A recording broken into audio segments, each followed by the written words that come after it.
Aplicaciones en el campo de la educación. La importancia de estimular la percepción visual en los niños en la etapa escolar es grande, dado que van a necesitar la agilidad visual para la lectura.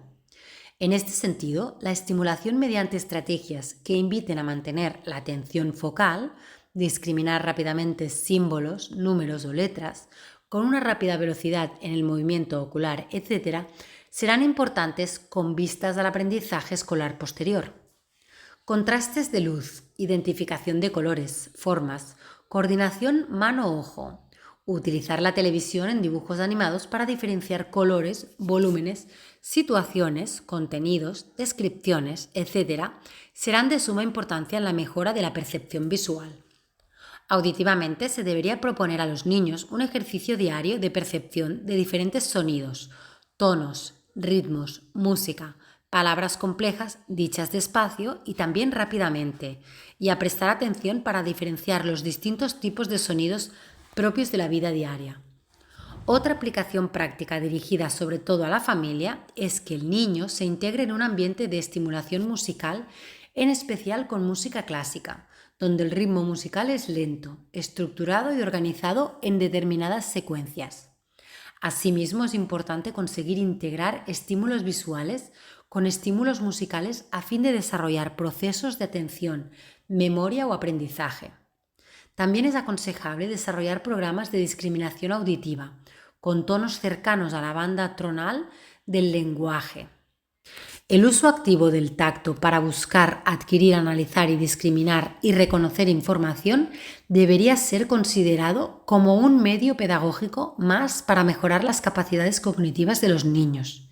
Ejercicios sobre discriminación táctil de cosas y objetos de la vida diaria con diferentes texturas y formas sería un buen ejercicio diario para mejorar procesos atencionales y, en general, un buen ejercicio para completar un desarrollo integral del cerebro. Capítulo 5. Percepción. Entendemos por percepción aquel proceso mediante el cual el cerebro es capaz de analizar, integrar, reconocer y dar significado a estímulos sensoriales. El proceso perceptivo es muy complejo, dado que aglutina a procesos de selección, análisis y síntesis de diferentes características en función de la tarea a realizar. Es un proceso en constante cambio, puesto que a medida que vamos conociendo objetos, voces, palabras, estímulos táctiles, el proceso de reorganización cerebral va cambiando e integrando de forma diferente dichos estímulos. El proceso perceptivo no consiste en una mera recepción de estímulos, sino que exige una activación importante de funciones complejas, en las que la atención y la memoria de trabajo a corto plazo son básicas para entender dicho proceso como algo unitario, con sentido y sobre todo con un significado claro y preciso. En este sentido, la percepción es importante dentro del contexto escolar porque permite desarrollar diferentes áreas cerebrales conexionadas e integradas para conseguir un significado a lo expuesto en clase, sea de contenido visual, auditivo o táctil. Aunque conocemos muy bien los sistemas de procesamiento de la información sensorial, todavía no sabemos muy bien cómo el cerebro organiza, integra y define dichos componentes aislados en una imagen unificada y con sentido. Cómo construye una percepción consciente. Pero sí que sabemos que a medida que vamos adquiriendo conocimientos, asociando estímulos sensoriales, tenemos cada vez mayor capacidad de integración unitaria de imágenes y contenidos más complejos, por lo que la estimulación sensorial de diferentes estímulos auditivos, visuales o táctiles va a contribuir a mejorar la capacidad de formación de procesos unitarios con sentido y percepciones conscientes. Percepción visual. La corteza visual se sitúa principalmente en el lóbulo occipital y tiene como función la recepción e interpretación de los estímulos visuales y comunicación con otras áreas corticales con el fin de contribuir a la determinación de cualquier proceso visual complejo. Gracias a este lóbulo podemos discriminar las diferentes formas, contornos, colores, etc. de los objetos, personas y cosas, así como de las diferentes clases que presentan de los símbolos lingüísticos. Su conexión con otras áreas corticales de asociación le permiten una función importante en el aprendizaje perceptivo y sobre todo en el lectoescritor. El lóbulo occipital se sitúa en la región posterior del hemisferio cerebral. En su cara medial se encuentra el surco parieto-occipital que los separa de otros lóbulos, mientras que en su cara lateral o convexa no existen señales anatómicas claras que los separen del resto de la superficie cerebral, por lo que se une al parietal por arriba y al temporal por abajo. El área visual primaria se sitúa en la cara interna del lóbulo occipital, por encima y por debajo de la cisura calcarina, cisura que comienza en el polo occipital y termina confluyendo con el surco parieto occipital. Finaliza, por lo tanto, en la parte posterior del lóbulo límbico. Esta área estriada, corresponde al área 17 de Brodmann. Su misión más importante es la recepción de los estímulos visuales, procedente del cuerpo geniculado lateral del tálamo, al que le llega la información directamente de la retina. La función más importante del área primaria consiste en la detección de la orientación y posición específica de líneas mediante las células simples y complejas, así como en la detección de la longitud de líneas mediante las células hipercomplejas. La percepción del color es bastante compleja, por lo que se cree que no solo participa la corteza visual primaria. Resumiendo, pues el área visual primaria es el área de la discriminación de sensaciones visuales. Esta función se lleva a cabo mediante un proceso neuronal que podría estar determinado por la proyección de las células ganglionares de la retina hacia una célula simple específica de la capa y de la corteza, mientras que las células complejas e hipercomplejas serían estimuladas por neuronas implicadas en estructuras subcorticales. Las áreas visuales secundarias y terciarias están implicadas en funciones complejas, por lo que tienen una relación directa con otras áreas secundarias y terciarias de los demás lóbulos. La ubicación del área visual secundaria podría situarse rodeando el área visual primaria, correspondiéndole principalmente el área 18 de Brodmann, que es el área paraestriada y que se encarga en especial de la elaboración y síntesis de la información visual, así como de las conexiones con fibras interhemisféricas o comisurales, y el área 19 de Brodmann, que es el área periestriada, que rodea al área paraestriada y limita con los lóbulos parietal y temporal, y cuya misión más importante es la integración de la información visual en otras áreas corticales. La vía de entrada de la información visual se lleva a cabo mediante diferentes neuronas, cuyo origen lo tenemos en el campo visual de la retina, que va a dirigir los estímulos hacia uno u otro hemisferio, en función de dónde sea estimulada a través de la vía retinogeniculo-estriada. El paso siguiente se llevará a cabo mediante el fascículo óptico hasta llegar al quisma óptico, donde los estímulos se cruzan por dirigirse a la corteza occipital contralateral, al estímulo recibido en la retina. Antes de llegar a la corteza pasan por los cuerpos geniculados laterales talámicos, donde los estímulos visuales se procesan, se analizan y se envían a la corteza ipsilateral visual, concretamente a la área estriada 17 de Brodmann. El último paso en la percepción visual se lleva a cabo en la corteza visual, tanto a nivel de las áreas primarias 17 y de las secundarias y terciarias 18 y 19. Como de las diferentes conexiones corticales del lóbulo occipital con otros lóbulos como con el parietal y frontal a través de la vía dorsal para conectar con los campos oculares de atención parietal y motor frontal, que contribuirán a determinar el proceso perceptivo visual, y mediante la vía visual ventral que conectará con el lóbulo temporal para la identificación del proceso perceptivo audioverbal. Veremos aquí la figura 5.1, que espero que podáis ver algunos. A finales del siglo XIX, Lissauer, a partir del análisis del caso de un paciente que podía ver pero que no podía reconocer los objetos que veía, propuso que el reconocimiento visual debía estar separado en dos estadios diferentes de procesamiento, perceptivo y asociativo. El estadio perceptivo estaría preservado si el paciente era capaz de copiar el objeto que estaba observando, es decir, podía percibir todas sus características de forma, color, etc. El segundo estadio, denominado asociativo, es el que capacitaría al sujeto para otorgar un significado concreto a esa percepción, la habilidad para interpretar qué es lo que se está viendo.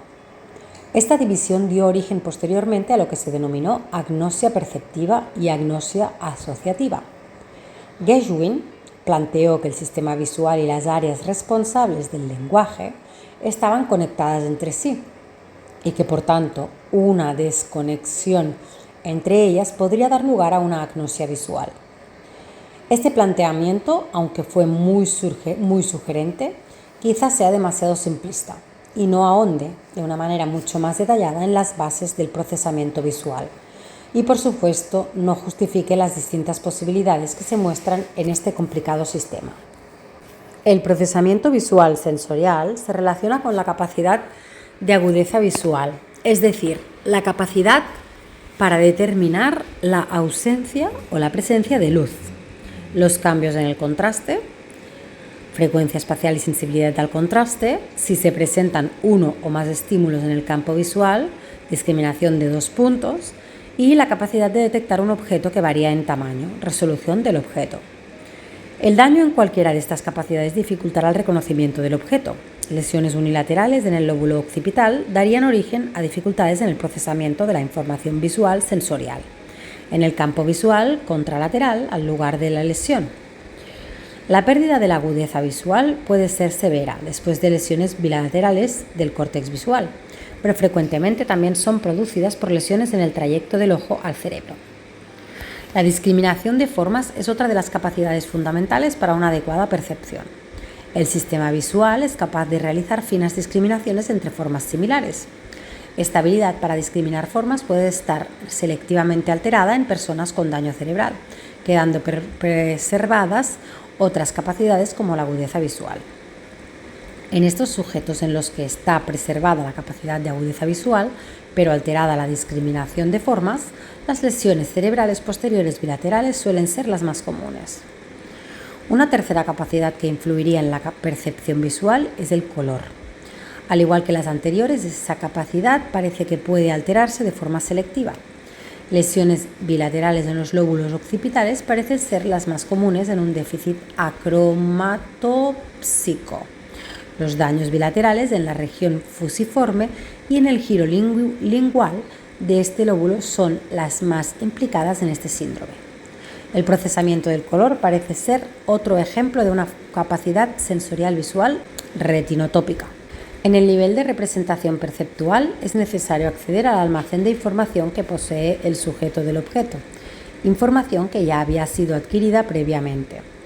El observador puede acceder a la percepción de un objeto con tal de que su tamaño, volumen y ángulo desde donde es visto sea obvio. Análisis visual sensorial. Por tanto, al modificar estas características podría surgir un déficit específico de este nivel de procesamiento. Para que se produzca un fallo a este nivel, los observadores deben ser capaces de reconocer el objeto desde una posición normal, pero deben fallar cuando se modifique la perspectiva o el ángulo desde el que se ve el mismo objeto. A los daños en este nivel de procesamiento se les ha denominado agnosia perceptiva. Del estudio de pacientes con lesiones parietales derechas parece deducirse que el hemisferio derecho del cerebro es el que más afectado en este nivel de procesamiento, lo que ha llevado a interpretar que las áreas inferiores del lóbulo parietal derecho parecen ser las más involucradas en la realización de esta tarea. El último nivel de procesamiento es el procesamiento semántico, que está relacionado con la capacidad de otorgar un significado y un sentido concreto al objeto percibido. El déficit en este nivel iría más lejos que la dificultad para encontrar el nombre de un objeto. Lo que han perdido las personas que tienen dificultades en este nivel es la capacidad de asignar un significado al objeto, manteniéndose preservados los anteriores niveles de procesamiento. Ello se evidencia por la capacidad del sujeto de copiar perfectamente el objeto, pero ser incapaz de saber qué es ese objeto. A este déficit se le ha asignado el nombre de agnosia asociativa. De esta forma, estos pacientes perciben los objetos como una persona normal que percibe un nuevo objeto. En este nivel de procesamiento nos podemos encontrar con lo que se ha denominado agnosia al color, que se implica una pérdida del conocimiento del color en pacientes con una adecuada discriminación del color y un lenguaje preservado. Lesiones en áreas temporo-occipitales izquierdas son críticas en este nivel. Una vez descritos estos niveles, podría parecer que la información fluiría de forma serial desde un nivel al siguiente, pero parece que esto no es así. La desconexión en el cuerpo calloso a la altura del splenium no causa agnosia visual, como cabría esperar del modelo serial. De esta forma, cabría pues la posibilidad de una vía de procesamiento que conectara directamente el primer y tercer nivel directamente sin tener que acceder al segundo nivel. Marr propuso que el procesamiento visual se realizaría a 3 niveles. Un primer nivel que se refiere a un esbozo fundamental del objeto en cuanto al brillo, profundidad, etc. Un segundo nivel que se basaría en una representación centrada en el observador, es decir, una perspectiva del objeto centrada en la posición del observador. Y un tercer nivel estaría concentrado en el objeto que especifica la estructura del objeto de una forma relativamente estándar y busca la estructura del objeto a través de un almacén en donde se encuentran las estructuras de los objetos conocidos. De esta forma, el reconocimiento se efectúa comparando las representaciones centradas en el observador y las representaciones centradas en el objeto, con las descripciones almacenadas de los objetos conocidos. La alteración de la percepción de la forma y una capacidad para copiar objetos implicarían una alteración en la capacidad para construir representaciones centradas en el observador. Las tareas que implican una modificación del objeto, como es la tarea de perspectivas insólitas, requieren una alteración en las representaciones centradas en el objeto.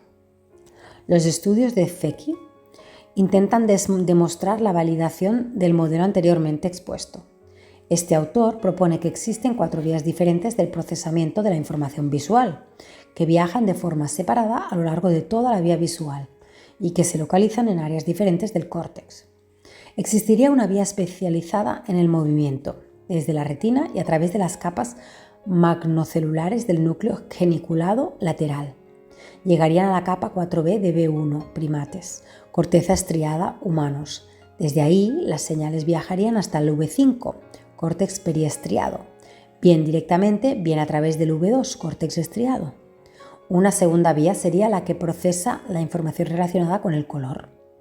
Desde las capas probocelulares del NGL llegaría la información hasta el V1 y después viajaría hasta V4, bien directamente, bien a través del V2.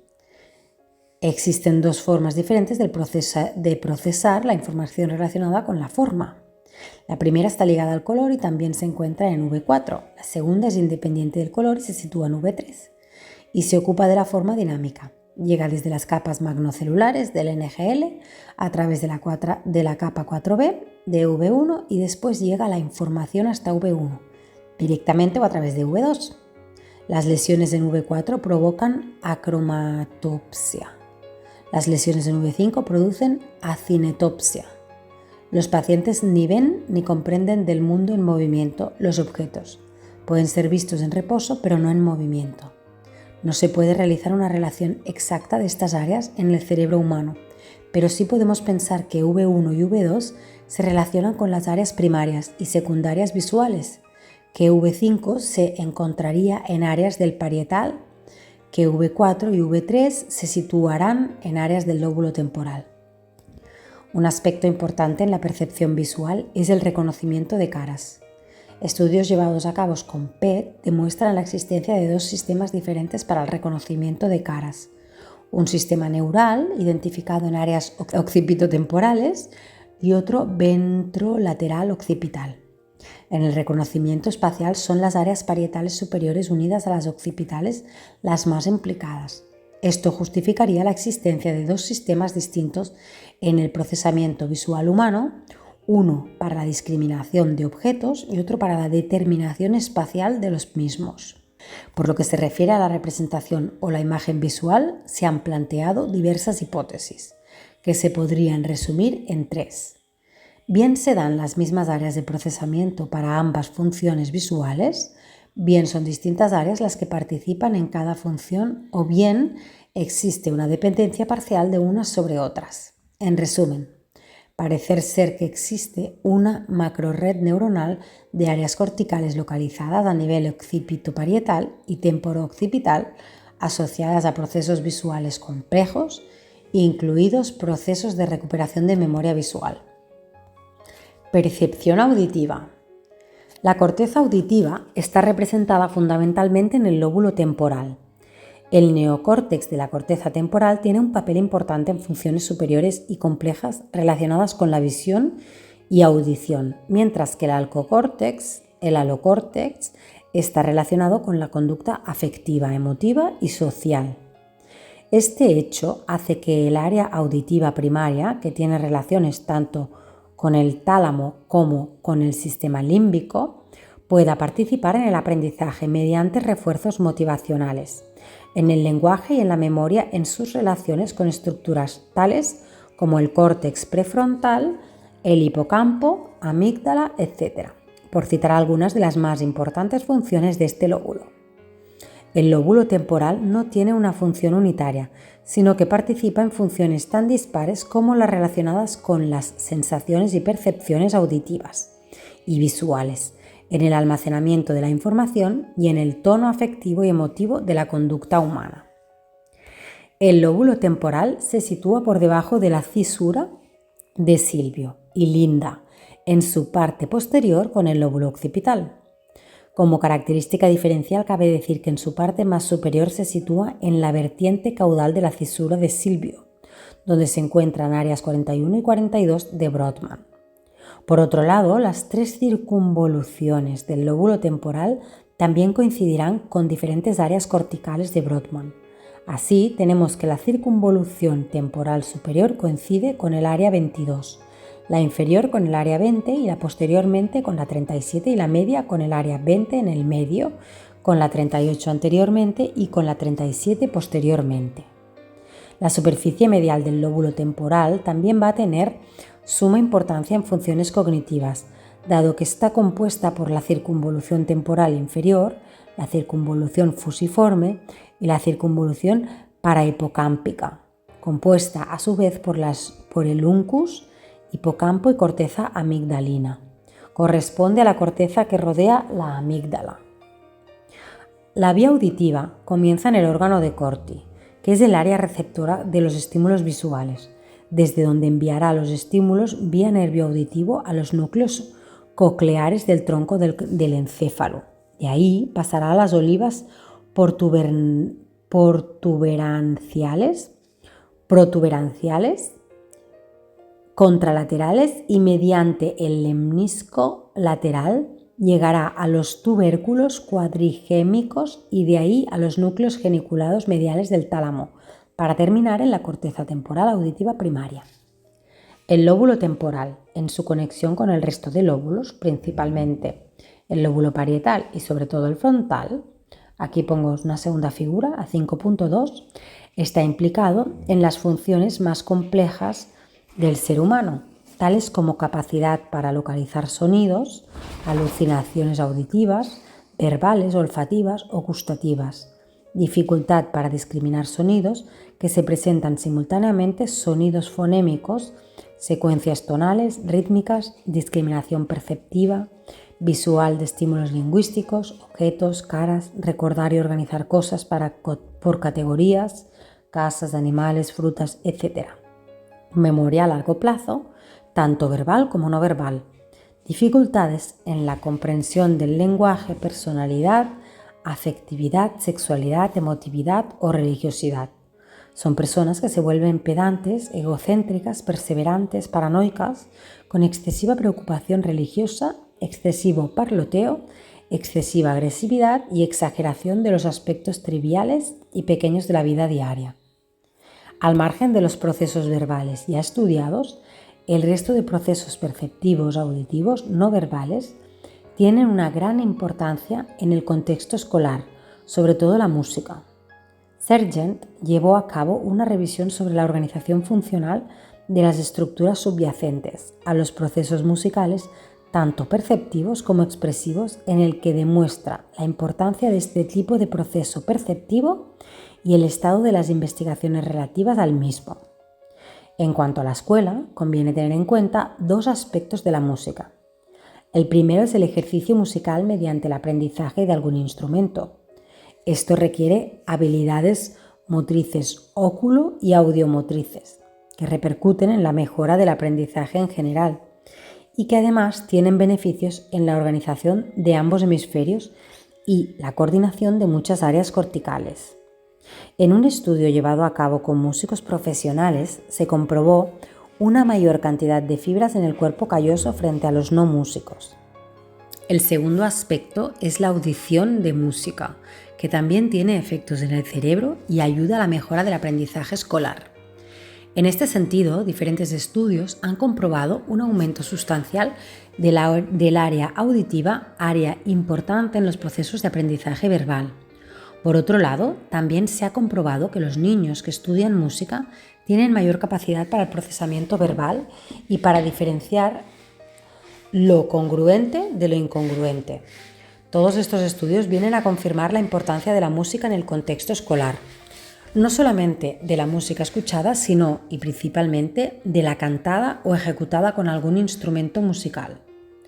A la vista de estos datos, la introducción de la música en el contexto escolar tiene una enorme incidencia en la mejora del rendimiento académico y sobre todo en el aprendizaje escolar. Sin embargo, este no es un hecho novedoso, puesto que tanto los padres como los maestros de educación preescolar utilizan la música y los ritmos musicales para mejorar el proceso de aprendizaje de hijos y alumnos. Un estudio llevado a cabo por Moreno y Coles con niños de 8 años demuestra que el entrenamiento musical favorece procesos cognitivos al margen de la música relacionados con la lectura y con diferentes habilidades lingüísticas. Además, mejora el desarrollo y organización funcional neuronal.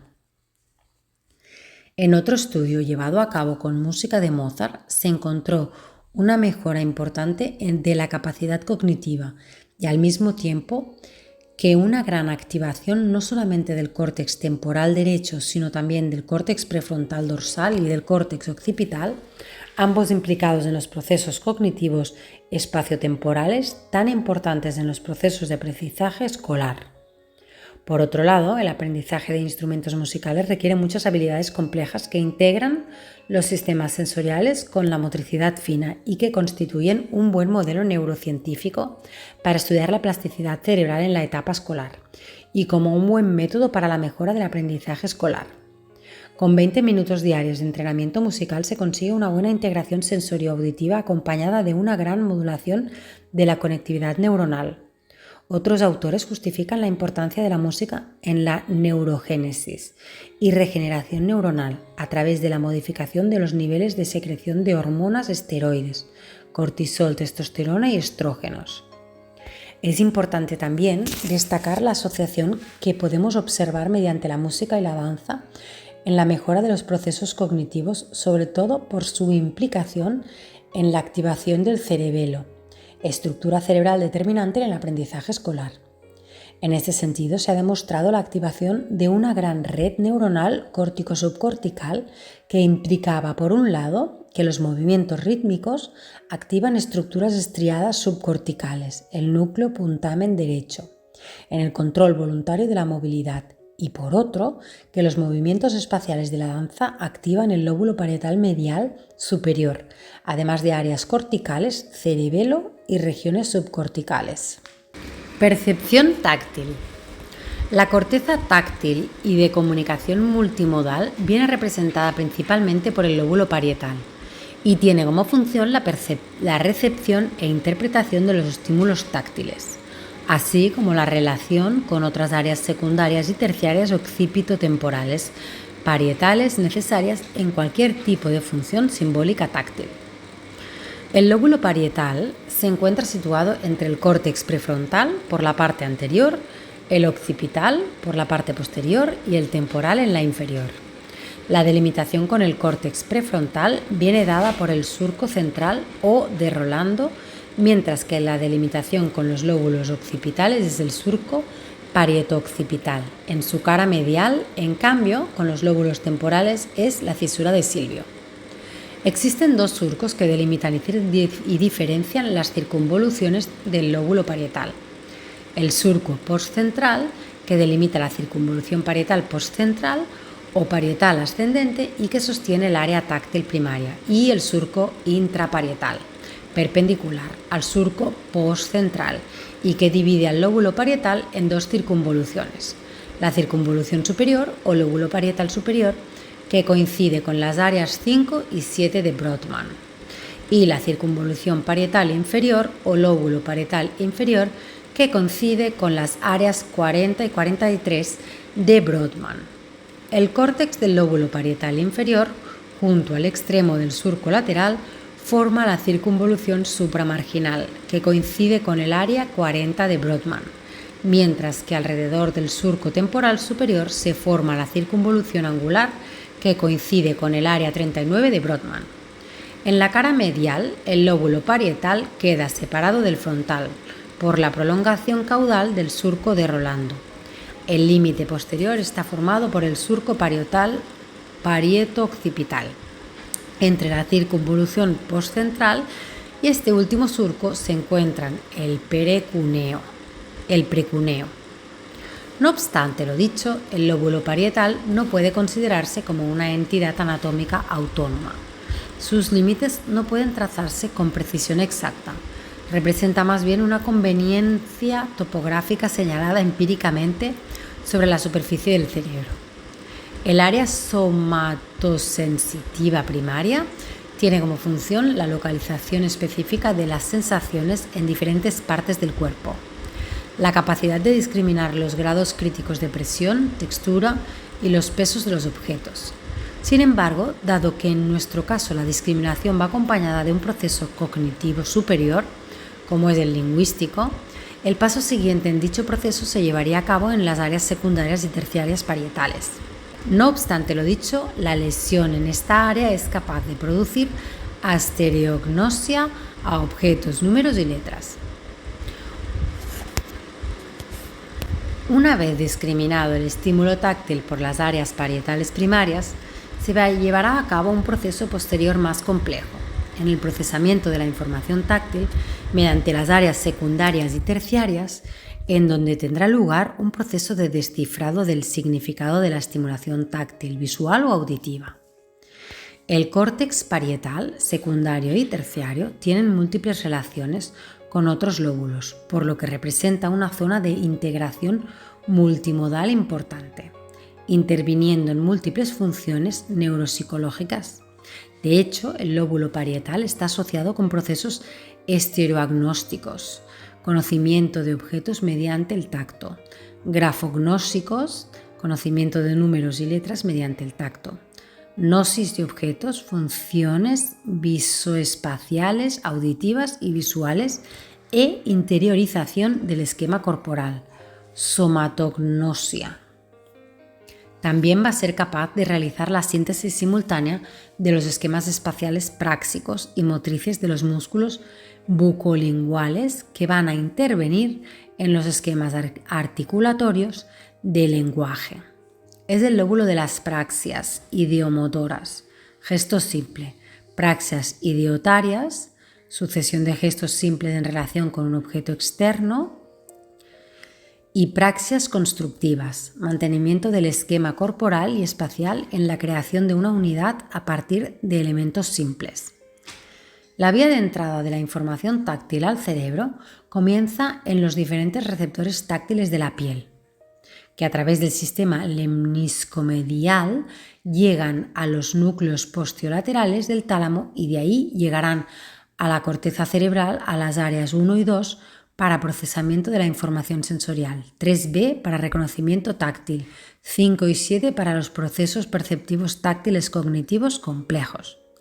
En la piel existen varios mecanorreceptores: los corpúsculos de Meissner, las células de Merkel, los corpúsculos de Pacini y las terminaciones de Ruffini, aunque estos últimos no parecen jugar un papel importante en el sentido del tacto. Así, las células de Merkel tienen una adaptación lenta y responden muy bien a estímulos de baja frecuencia. Son sensibles a deformaciones locales y pueden considerarse sensores de presión estática.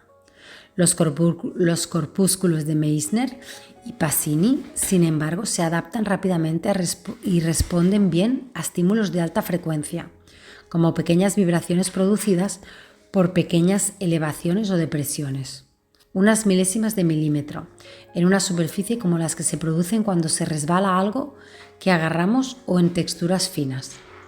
El paso posterior para la percepción y los procesos cognitivos asociados a la estimulación táctil de los objetos o de las cosas en general vendrá dado por la amplia gama de relaciones que tiene el lóbulo parietal con los lóbulos frontal, temporal y occipital. La figura 5.3. La percepción táctil es otra de los medios mediante la cual el cerebro analiza e integra estímulos táctiles sobre los objetos hechos, sensaciones, situaciones, etc., dando lugar a un reconocimiento de los mismos e incluso del entorno en el que se desarrollan. El cerebro no solamente percibe las sensaciones táctiles, sino que les da un significado e integración en el contexto en el que se desarrollan, por lo que este proceso de percepción tiene un carácter complejo y desarrolla e integra amplias áreas cerebrales. La percepción táctil es como de los medios mediante el cual el cerebro analiza e integra estímulos táctiles sobre objetos, hechos, sensaciones, situaciones, etc., dando lugar a un reconocimiento de los mismos e incluso del entorno en el que se desarrollan. El cerebro no solamente percibe las sensaciones táctiles, sino que les da un significado e integración en el contexto en el que se desarrollan, por lo que este proceso de percepción tiene un carácter complejo y desarrolla e integra amplias áreas cerebrales. Diferentes estudios llevados a cabo con estimulación táctil demuestran que el cerebro es capaz de generar percepción espacial mediante el tacto, de determinar el alto grado de eficacia del tacto para determinar la posición y morfología de los objetos. Asimismo, el cerebro ofrece una gran capacidad de memoria especializada que ofrece el cerebro sobre percepciones generadas por la vía somatosensorial. En esta línea de trabajos se ha identificado áreas cerebrales responsables de la densidad de receptores y aplicaciones de estimulación táctil de la discriminación, elaboración, integración de la información táctil o de la información multimodal en sujetos invidentes, incluida la visual, del córtex parietal. La sensibilidad táctil, a diferencia de la sensibilidad auditiva o visual, no tienen la misma intensidad en todo el cuerpo. De hecho, tienen mucha mayor sensibilidad la cara y los dedos que las piernas o espalda, para poner algún ejemplo. La información somatosensorial, a su vez, llega a la corteza cerebral a través de dos vías principalmente. La vía lemnisco-medial dorsal, que lleva la información sobre el tacto y la propiocepción, y la vía lemnisco anterioventral, que lleva la información sobre el dolor y la temperatura. En la corteza cerebral se consideran 4 áreas importantes en la codificación, análisis e interpretación de la información táctil. 1. La corteza somatosensorial primaria, que corresponde con las áreas 1, 2 y 3 de Brodmann, con conexiones con la corteza motora primaria, la área 4 de Brodmann, y con la corteza de asociación parietal, 5 y 7 de Brodmann. Estas áreas están implicadas en el reconocimiento táctil. Área 3, en la elaboración de la información sensorial, área 1 y 2. Y en los procesos perceptivos táctiles cognitivos complejos, 5 y 7. La corteza somatosensorial secundaria, que se sitúa centralmente a la primaria, en el giro postcentral, que recibe gran parte de las señales de la primaria. Por último, hay autores que incluyen otras 2 áreas somatosensoriales cercanas anatómicamente al área secundaria, llamadas corteza somatosensorial asociativa, que incluye el área 5 y 7 de Brodmann, y corteza somatosensorial asociativa, que incluye la corteza insular posterior, y que se indicó anteriormente estarían implicadas en procesos táctiles cognitivos complejos, así como en la integración de estimulación multimodal en conexión con áreas terciarias parieto-occipital temporales. Todos estos estudios confieren en un carácter multidisciplinar y cognitivo importante a la estimulación táctil, que convendría estudiar y practicar en el propio contexto escolar. Entre otras razones, porque desde pequeños utilizamos el tacto como elemento del conocimiento de las cosas, y esto ha favorecido una ruta neuronal de integración de la información táctil. En segundo lugar, porque dicha ruta favorece el desarrollo de múltiples áreas corticales necesarias para el reconocimiento e integración del estímulo en el ambiente. En tercer lugar, porque el tacto es un buen método para generar novedad en el cerebro, dada la poca aplicación que de él se realiza en el colegio, y ello va a permitir un desarrollo importante de áreas tan necesarias en el aprendizaje y en la memoria como el hipocampo, entre otras razones porque las neuronas táctiles cerebrales también tienen capacidad de memoria a corto plazo, al igual que las auditivas o visuales. La estimulación táctil permite adquirir información sobre procesos tales como vibración, temperatura, peso, flexibilidad, elasticidad, suavidad, aspereza, humedad, sequedad, etc., necesarios para muchas funciones cognitivas. Aplicaciones en el campo de la educación. La importancia de estimular la percepción visual en los niños en la etapa escolar es grande, dado que van a necesitar la agilidad visual para la lectura. En este sentido, la estimulación mediante estrategias que inviten a mantener la atención focal, discriminar rápidamente símbolos, números o letras, con una rápida velocidad en el movimiento ocular, etc., serán importantes con vistas al aprendizaje escolar posterior. Contrastes de luz, identificación de colores, formas, coordinación mano-ojo, utilizar la televisión en dibujos animados para diferenciar colores, volúmenes, situaciones, contenidos, descripciones, etc., serán de suma importancia en la mejora de la percepción visual. Auditivamente se debería proponer a los niños un ejercicio diario de percepción de diferentes sonidos, tonos, ritmos, música, palabras complejas dichas despacio y también rápidamente, y a prestar atención para diferenciar los distintos tipos de sonidos propios de la vida diaria. Otra aplicación práctica dirigida sobre todo a la familia es que el niño se integre en un ambiente de estimulación musical, en especial con música clásica, donde el ritmo musical es lento, estructurado y organizado en determinadas secuencias. Asimismo, es importante conseguir integrar estímulos visuales con estímulos musicales a fin de desarrollar procesos de atención, memoria o aprendizaje.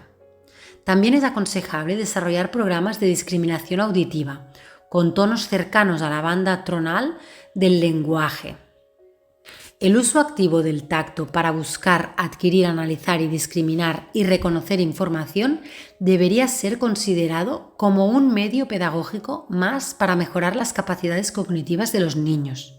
Ejercicios sobre discriminación táctil de cosas y objetos de la vida diaria con diferentes texturas y formas sería un buen ejercicio diario para mejorar procesos atencionales y, en general, un buen ejercicio para completar un desarrollo integral del cerebro.